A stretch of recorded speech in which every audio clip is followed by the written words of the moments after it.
This is a story set in a time of caliphs and caravans where fortunes are made and lost on the whims of the sea, and where the line between the ordinary and the extraordinary is often blurred. It is a tale of two men, both named for the wind that carries ships across the desert sands. Sinbad the sailor, a man of legendary wealth and countless adventures, and Hindbad the porter, a humble laborer struggling to survive.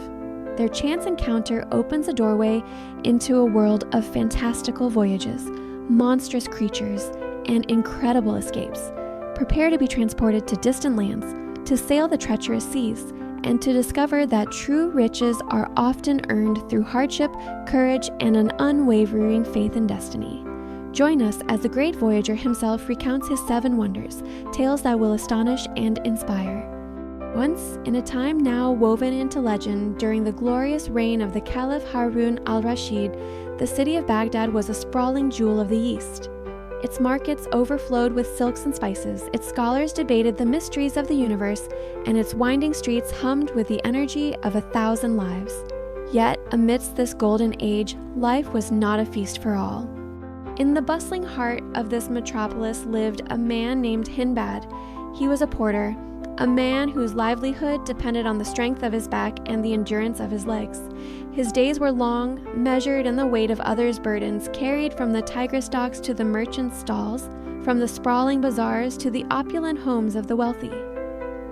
It was honest work, but arduous, and the copper coins he earned barely stretched to feed his family, leaving little room for comfort, let alone luxury. One particular day in the height of summer was brutally unforgiving. The sun hung in the azure sky like a merciless eye of brass, baking the mud brick walls and cobblestone streets until they radiated heat like an oven.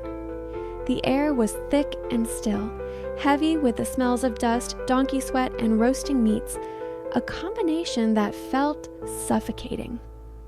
Hindbad had been hired early that morning by a wealthy merchant to transport a particularly cumbersome load, bales of thick wool and heavy sacks of grain from one far end of the sprawling city to the other. He trudged along, his worn sandals slapping against the hot stones. Sweat poured from his brow, stinging his eyes and soaking his coarse tunic. The rough ropes of his carrying frame dug mercilessly into his shoulders, and his legs trembled with every step. He navigated the crowded streets, dodging shouting vendors, laden camels, and scurrying children, his gaze fixed determinedly on the ground in front of him. He felt he could not walk another step, that his legs would simply give way beneath the crushing weight. Just as despair was threatening to overwhelm him, he turned a corner into a street he did not recognize. It was broader than the usual alleyways, lined with high walls that hinted at grand gardens beyond. Suddenly, a miracle occurred. A cool, refreshing breeze, seemingly conjured from nowhere, brushed against his overheated face.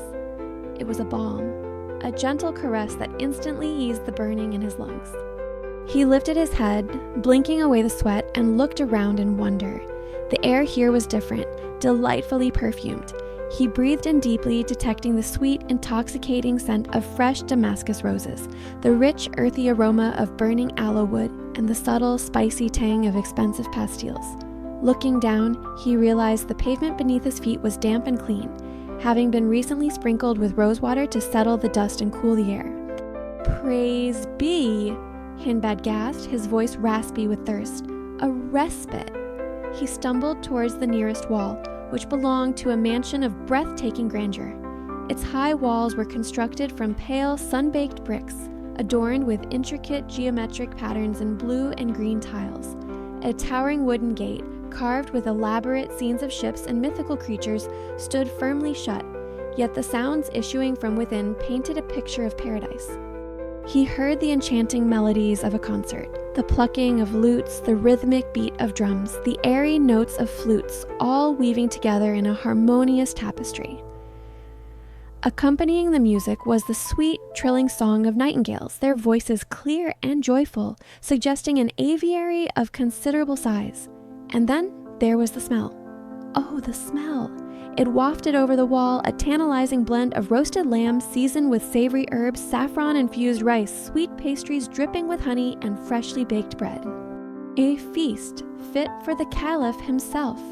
Hindbad murmured, his stomach giving a loud, involuntary rumble that echoed in the quiet street.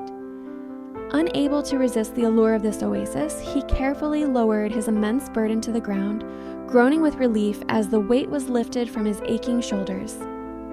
He sat down on his load, leaning his back against the cool wall of the mansion, closing his eyes to savor the sensory delights that surrounded him.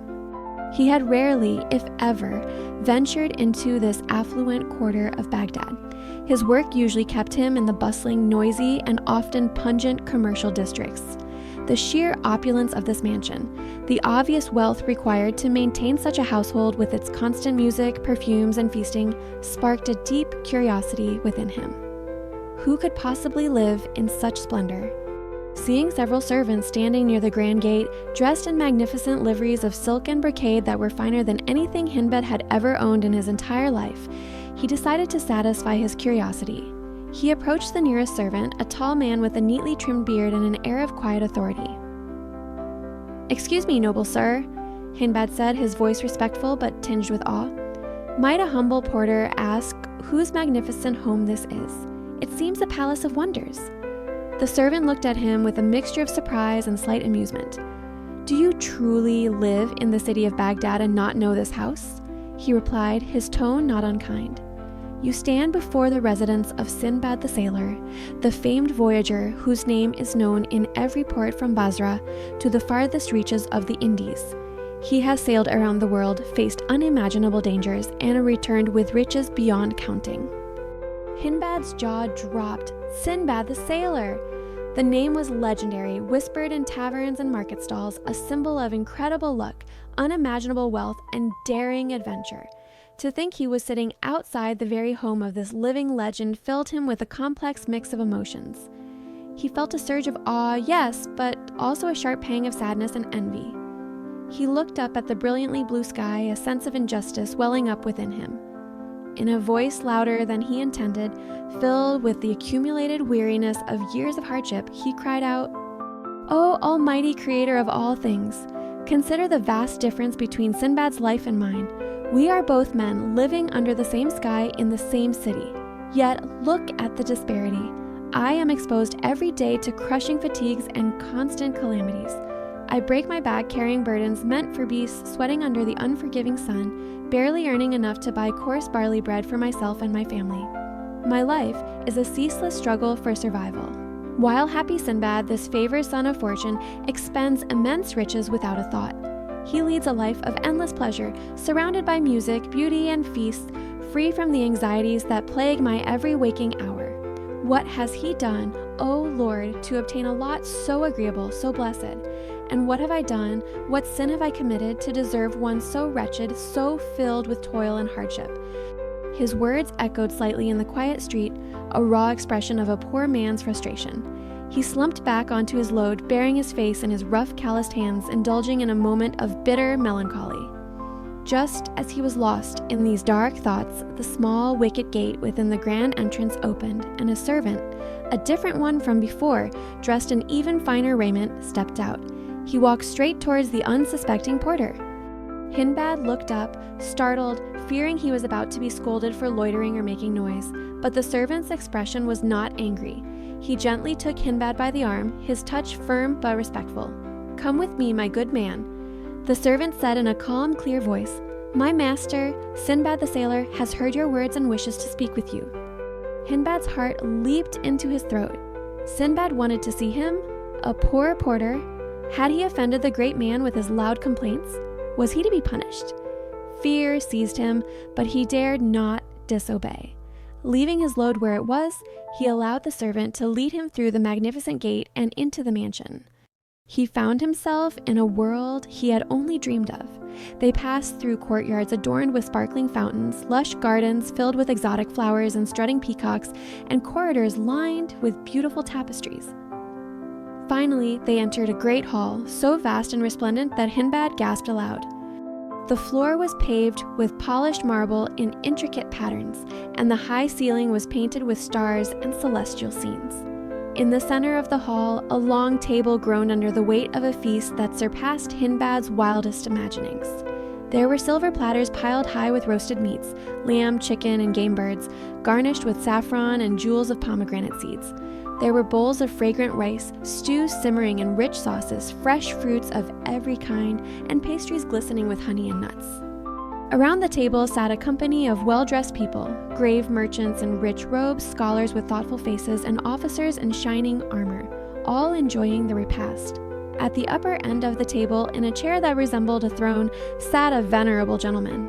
He had a long, flowing white beard that gave him an air of great wisdom and dignity. Behind him stood a retinue of attentive officers and domestics ready to obey his slightest command. This personage, Hindbad realized with a jolt, was Sinbad himself. The porter, whose fear had only increased at the sight of so many important people and such overwhelming luxury, stood trembling near the entrance. He felt painfully conscious of his worn tunic, his dusty sandals, and his sweat-stained face. He saluted the company with a deep, clumsy bow, his hand shaking. Sinbad, observing the poor man's discomfort, smiled warmly. His eyes, though framed by wrinkles of age, held a kind and lively spark. He motioned for Hindbad to draw near. "Come, my friend, do not be afraid," Sinbad said, his voice deep and resonant. "You are welcome here." He gestured to an empty seat at his own right hand, a place of high honor.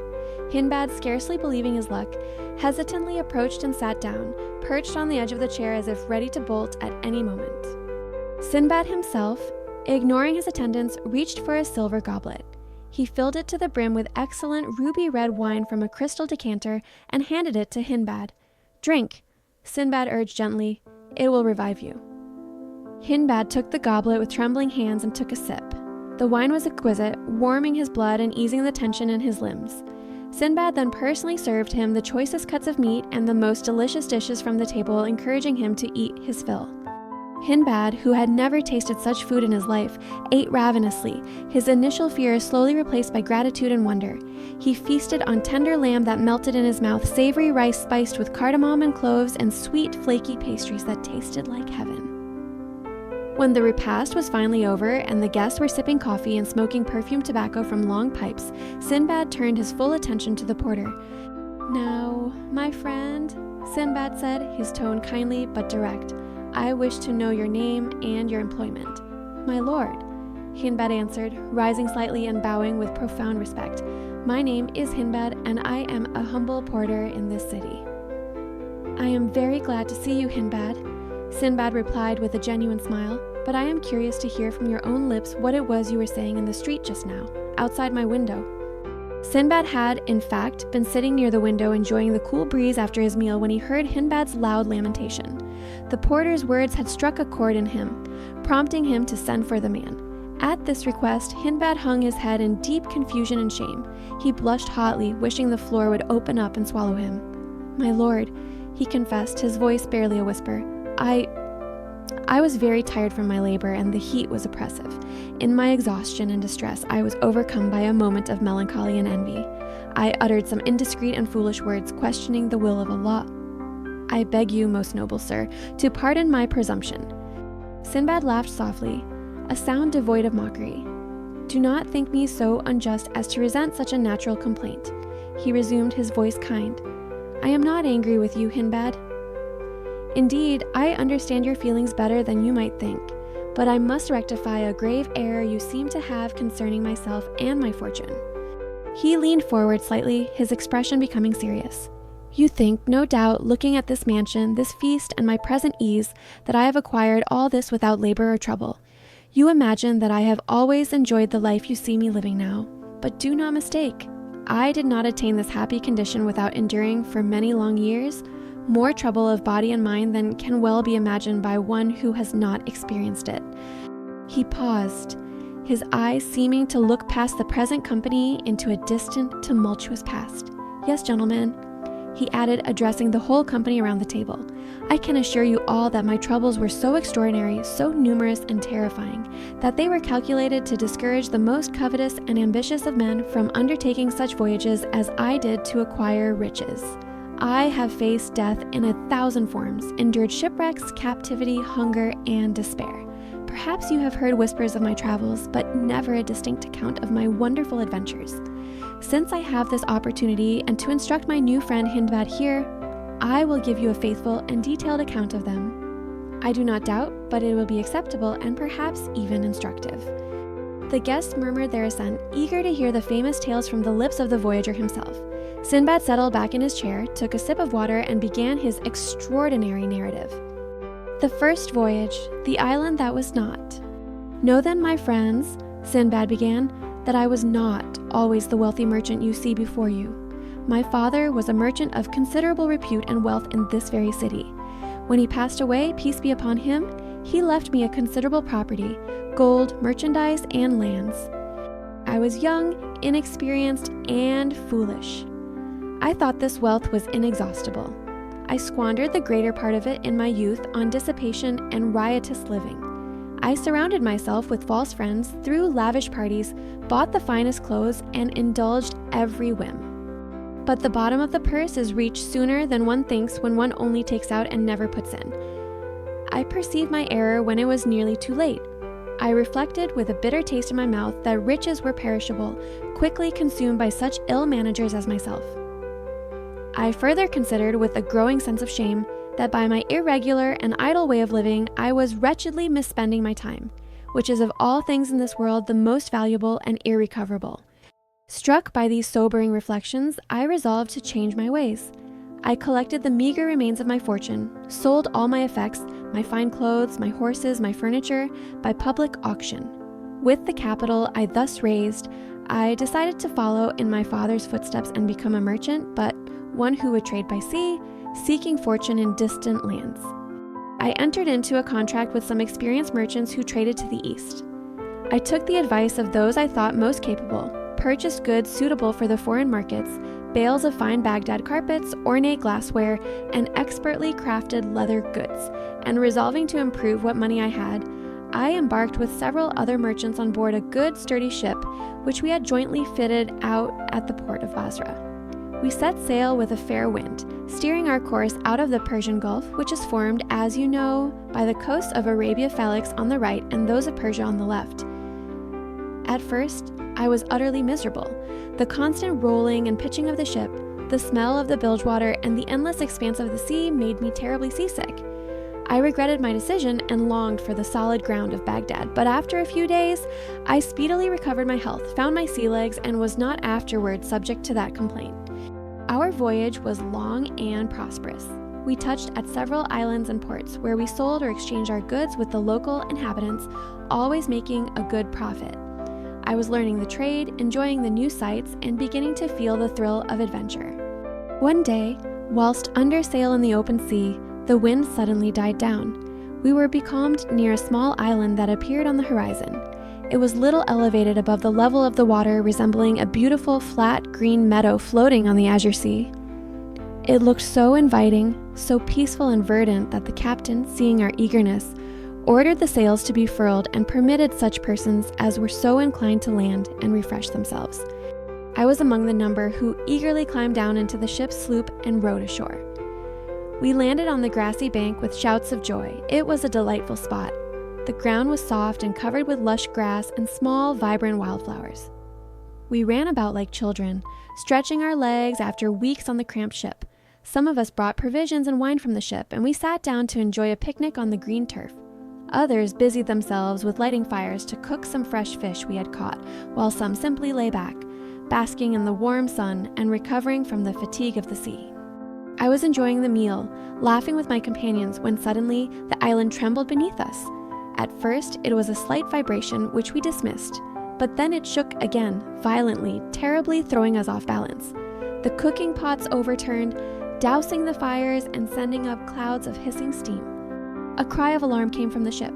The captain standing on the deck was shouting frantically, waving his arms. Come back for your lives," he roared. "It is not an island, it is a whale, a monstrous fish." We were struck with terror. The ground beneath our feet was rising, buckling. We realized with horror that what we had taken for a tranquil island was actually the back of a colossal sea monster, a whale of unimaginable size that had been sleeping on the surface, its back covered with sand and accumulated earth over time, allowing grass to grow. The heat of our fires had awakened it from its slumber. Panic erupted. The nimblest among us ran for the sloop and managed to scramble aboard. Others, in their desperation, jumped into the sea and betook themselves to swimming towards the ship. But for myself, I was further inland, and the creature was moving fast now. The ground beneath me tilted sharply as the whale began to dive. I lost my footing and slid down its slippery, barnacle-covered side into the churning sea. I surfaced, sputtering, just in time to see the immense tail of the monster slap the water, creating a massive wave that nearly drowned me again. I looked around desperately and saw the sloop was already pulling away, overloaded with terrified merchants. The ship itself was hoisting its sails. The captain, having received those in the sloop and taken up some of those that swam, had resolved to improve the favorable gale that had just risen. He was pursuing his voyage, leaving the rest of us to our fate, fearing the whale might attack the ship itself. Thus was I abandoned, exposed to the mercy of the vast ocean. I was a good swimmer, but I knew I could not last long in the open sea. Just as despair was about to pull me under, my hand struck something hard. It was a large wooden kneading trough used by the ship's cook, which had been brought ashore and washed into the sea when the whale dived. I grasped it with the strength of a drowning man and managed to climb astride it. I paddled with my hands and feet, trying to move towards the ship, but it was soon just a speck on the horizon, then gone completely. I was alone. All the rest of that day and the following night, I was tossed about by the waves, clinging to my precarious wooden steed. The sun beat down on my uncovered head during the day, and the cold chilled me to the bone at night. By the next morning, I found my strength gone. My limbs were numb, my throat parched with thirst. I despaired of saving my life, and was ready to let go and sink into the depths when happily, a large wave lifted me up and threw me violently against an island. The bank was high and rugged, made of sharp volcanic rock. I would have been dashed to pieces or unable to climb up, had it not been for some gnarled roots of trees that protruded from the cliff face, which chance, or providence, had placed within reach. With the last ounce of my strength, I grasped these roots and pulled myself up, scraping my skin and bruising my body until I finally tumbled onto solid ground. I lay there for a long time, half dead, unable to move, until the sun appeared high in the sky. Its warmth slowly revived me. Though I was very feeble, both from hard labor and want of food, the instinct for survival urged me on. I crept along on my hands and knees, searching for anything to sustain life. I had the good luck to discover some herbs that looked edible. I ate them greedily, though they were bitter. Better yet, I discovered a spring of excellent, cool, fresh water bubbling from a rock. I drank deep, and the water was like an elixir of life, contributing much to recover me. Feeling a little stronger, I advanced farther into the island. It seemed uninhabited by humans. I passed through a dense grove of trees and at last reached a fine expansive plain covered in lush grass. At a great distance, I perceived what looked like magnificent horses feeding. My heart leapt.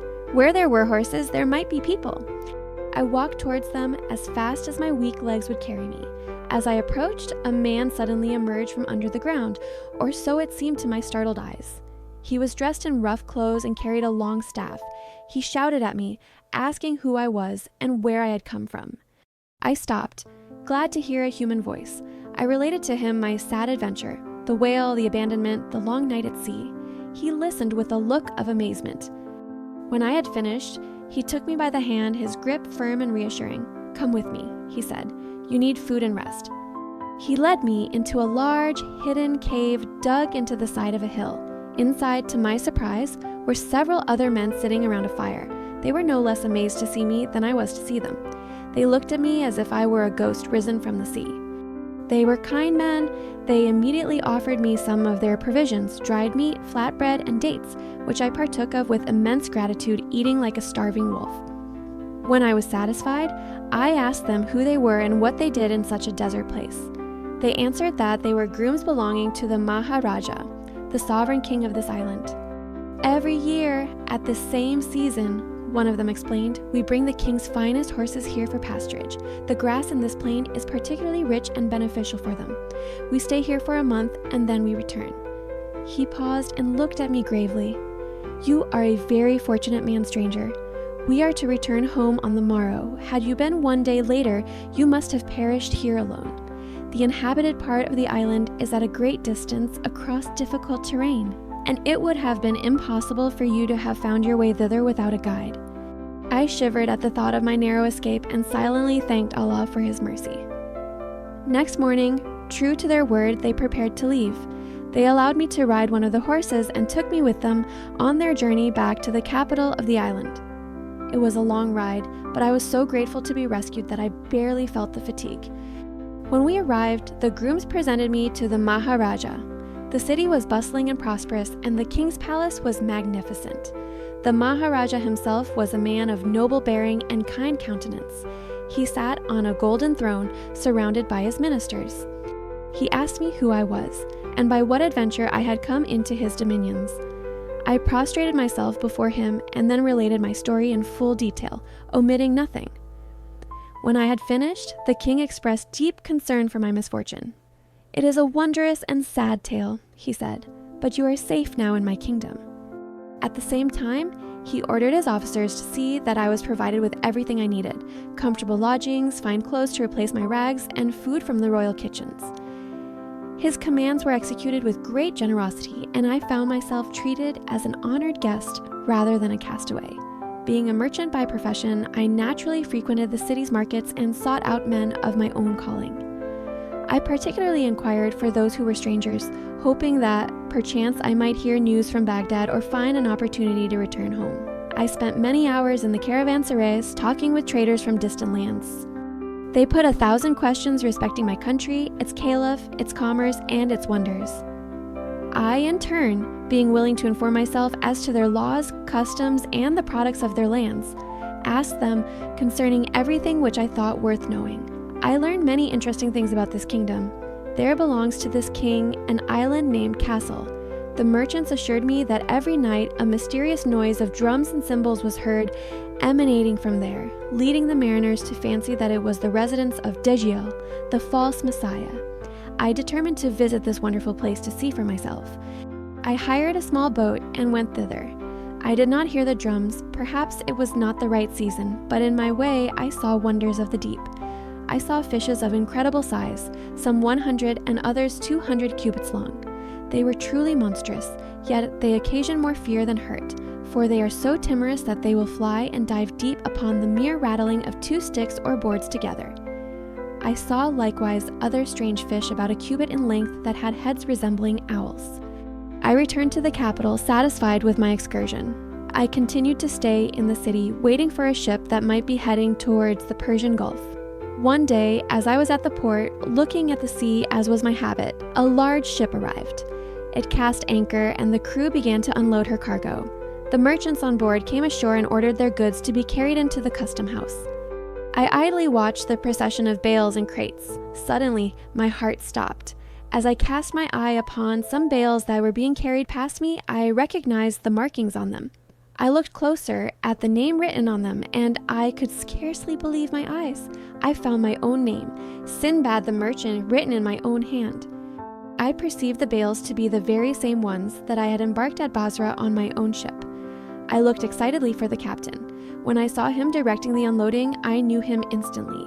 He was the same man who had commanded the ship I had sailed on. But he did not recognize me. I was clean-shaven now, dressed in the fashion of the island, and no doubt looked very different from the bedraggled merchant he remembered. Being persuaded that he believed me to be drowned, I went up to him. "Captain," I asked, pointing to the bales, "whose goods are these?" He replied with a sad shake of his head. "They belong to a merchant of Baghdad called Sinbad. He came to sea with me some time ago, a good and honest man. But alas, we encountered what we thought was an island, which proved to be a sea monster. When the creature dived, this unfortunate Sinbad was amongst those who perished in the sea. I have kept his goods safe, and I have resolved to trade with them at every port, increasing their value until I meet with some of his family, to whom I may return the profit and the original capital." Tears welled up in my eyes at the captain's honesty and loyalty. "Captain," I said, my voice trembling with emotion, "look at me closely. I am that Sinbad whom you thought to be dead. Those bales are mine. I survived by clinging to a kneading trough and washed ashore on this island, where I was rescued by the king's grooms." When the captain heard me speak thus, his face darkened with anger and disbelief. "Heavens!" he exclaimed, stepping back. "Whom can we trust in these times? There is no faith left among men. I saw Sinbad perish with my own eyes, as did also the passengers on board. We saw the sea swallow him, and yet you have the impudence to come here and tell me you are that same Sinbad? What a horrible falsehood you tell in order to possess yourself of property that does not belong to you. Begone, impostor. Have patience, Captain, I replied calmly, holding my ground. Do me the favor to hear what I have to say before you judge me.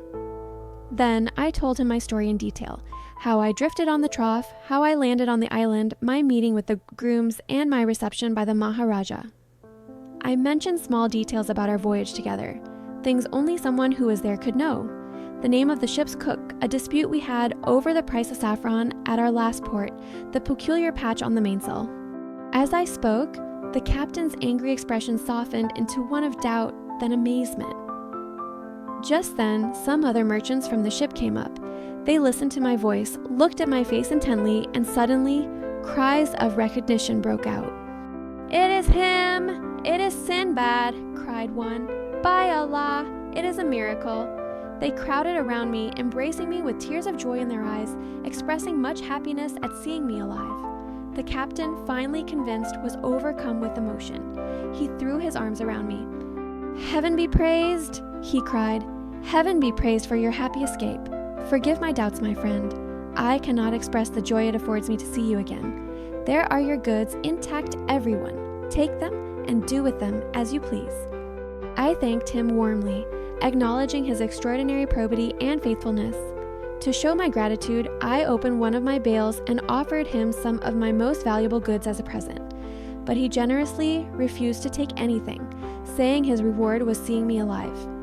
I then took out what was most rare and valuable in my bales, some exquisite brocades and rare perfumes from Persia, and presented them to the Maharaja. He had been so kind to me when I was destitute, and I wished to repay him now that I had my means again. Knowing my misfortune, he asked me how I came by such rarities. I acquainted him with the lucky circumstance of the recovery of my goods. He was highly pleased at my good fortune, accepted my present with grace, and in return, gave me one from his own treasury that was much more considerable, rubies and diamonds of the island, and fine silks of local manufacture. Upon this, I took leave of the generous king and his court. I went aboard the same ship after I had exchanged the rest of my original goods for the unique commodities of that country: wood of aloes, sandal, camphire, nutmegs, cloves, pepper, and ginger. We set sail, and this time our voyage was blessed with fair winds and calm seas. We passed by several other islands and at last arrived safely at Basra. From thence, I traveled by land with a caravan to this city of Baghdad. When I arrived home, my family and friends, who had long given me up for dead, received me with transports of sincere affection and joy. I realized an immense profit from the sale of the goods I had brought back, the value of 100,000 sequins. With this wealth, I bought slaves of both sexes to serve me, purchased a large and beautiful landed estate just outside the city, and built this magnificent house where we now sit. Thus I settled myself, resolving to forget the miseries I had suffered, and to enjoy the pleasures of life that Allah had granted me. Sinbad stopped here. His tale was done for the day. He signaled to the musicians, who struck up a lively tune to continue the concert which the story had interrupted. The company continued enjoying themselves with music, conversation, and more wine until the evening. When it was time for the guests to depart, Sinbad sent for his treasurer. He took a purse containing 100 golden sequins from him and gave it to the porter, Hindbad. "Take this, my friend Hindbad," Sinbad said kindly. "It is a small token of my esteem. Return to your home and your family, but I ask you to come back tomorrow at the same hour. You shall dine with us again, and I will tell you the story of my second voyage, which was even more perilous and surprising than the first."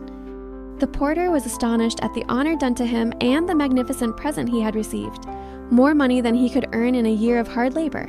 He thanked Sinbad profusely with tears in his eyes. He took his leave and returned home, his heart light and his purse heavy. His wife and children were amazed when he showed them the gold and told them of his incredible adventure at the house of Sinbad the sailor. They did not fail to return thanks to God for what Providence had sent them by the hand of the generous voyager. Hindbad could barely sleep that night for excitement. The next day he put on his best apparel, which was clean though worn, and returned to the mansion of the bountiful traveler. Sinbad welcomed him heartily, treating him not as a poor porter, but as an honored guest. When all the guests had arrived, a dinner as sumptuous as the day before was served. They ate and drank and made merry. When the repast was ended and the guests were settled comfortably, Sinbad addressed the company. "Gentlemen," he said, his eyes twinkling with the memory of past dangers, "be pleased to listen to the adventures of my second voyage. They deserve your attention even more than those of the first, for the perils I faced were far greater." Upon this, everyone held their peace, leaning forward in anticipation, and Sinbad proceeded with his tale.